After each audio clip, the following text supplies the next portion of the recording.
నమస్కారం. ఈరోజు నేను సైబరాబాద్ కమిషనరేట్ రంగారెడ్డి జిల్లా జనవాడ గ్రామంలో ఉన్నాను.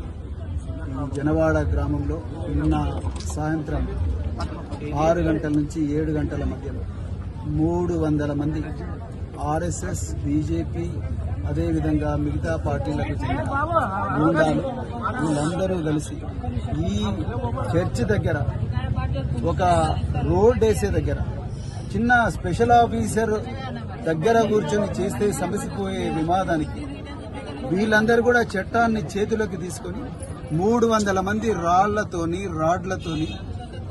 చర్చి మీద దాడి చేసి ఆ చుట్టుపక్కల ఉండే ఈ దళిత కుటుంబాల మీద విపరీతంగా దాడి చేస్తే ఇక్కడ ఈ అమ్మాయి ఇప్పటికీ దాదాపుగా 18 మంది ఇంజూర్ అయినారు. అందులో 3 తీవ్రమైన గాయాలతో చావు బతుకుల మధ్యలో కొట్లాడుతున్నారు. ఇక్కడ మన హాస్పిటల్లో ఈ అమ్మాయి నర్సింగ్ హాస్పిటల్లో ఈ అమ్మాయి మొత్తం కూడా రాళ్లతో కొడితే ఈ విధంగా దాడి జరిగింది. ఈ బాబుకు ఇక్కడ మరి చేయింది. అదే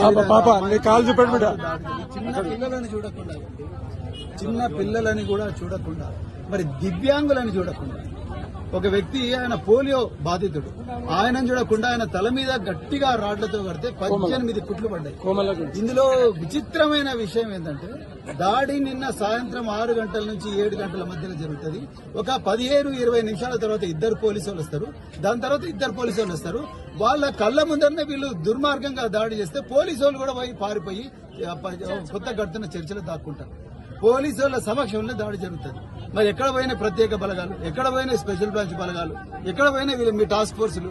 ఇంకో గమ్మత్తైన విషయం ఏంటంటే దాడి జరిగి దాదాపుగా 16 గంటలు అవుతున్నది.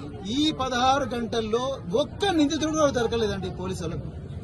300 మంది దాడి చేస్తే ఒక్క నిందితుడు కూడా దొరకలేదు. ఇలా మమ్మల్ని అరెస్ట్ చేయాలని చూస్తున్నారు పోలీసు వాళ్ళు. ఇప్పటి వరకు మమ్మల్ని గొంతుకపై పోలీసు వెహికల్ వాడేసిండ్రు. చాలా మంది కూడా పోలీసు వెహికల్ వాడేసిండ్రు. ఇప్పటికి కూడా మమ్మల్ని అరెస్ట్ చేయాలని చూస్తున్నారు. నేను ఒక్కటే రిక్వెస్ట్ చేస్తున్నా ఈ డీసీపీ గారికి, ఇక్కడ ఉండే కమిషనర్ ఆఫ్ పోలీస్ గారికి, ఇక్కడ డీసీపీలకు, అయ్యా మీరు మమ్మల్ని చేయండి, మేము స్వచ్ఛందంగా మేము లొంగిపోతాం, మేము తప్పు చేసి ఉంటే. కానీ ఎవరైతే దుర్మార్గులు చట్టాన్ని చేతిలోకి తీసుకున్నారో, రాజ్యాంగానికి తూట్లు పొడుస్తున్నారో, వీళ్ళు నిస్సహాయులను అనుకొని వీళ్ళందరి మీద రాళ్లతోని దాడి చేసి ఇంత చిన్నారి పిల్లల మీద విచక్షణారహితంగా కుల వివక్షతోని వీళ్ళు మాదిగలు, మాలలు, ఇంకా వీళ్ళు ఏం చేసినా నడవదు అని చెప్పి ఎవరైతే మరి దాడి చేసిండ్రో వాళ్ళను కనీసం ఒక్కను కూడా మీరు అరెస్ట్ చేయలేదు. అలా మీరు వాళ్ళని అరెస్ట్ చేయాలి, లేకపోతే మాత్రం రాష్ట్ర వ్యాప్తంగా పోరాటం చేస్తామని చెప్పి ఈ సందర్భంగా చెప్తున్నా. మరి రేవంత్ రెడ్డి ఏమన్నావు ఆ రోజు నువ్వు?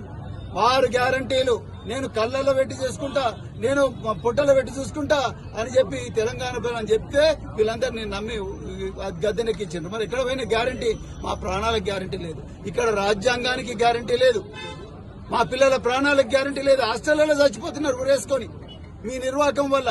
ఇలా చర్చిలలో ప్రార్థన చేసుకునే పరిస్థితి లేదు, ఊర్లలో తిరిగే పరిస్థితి. ఈ ఊరోళ్ళంతా కూడా ఇక్కడ ఊరు బయట వచ్చి బిక్కు అనుకుంటూ బతుకుతున్నారు.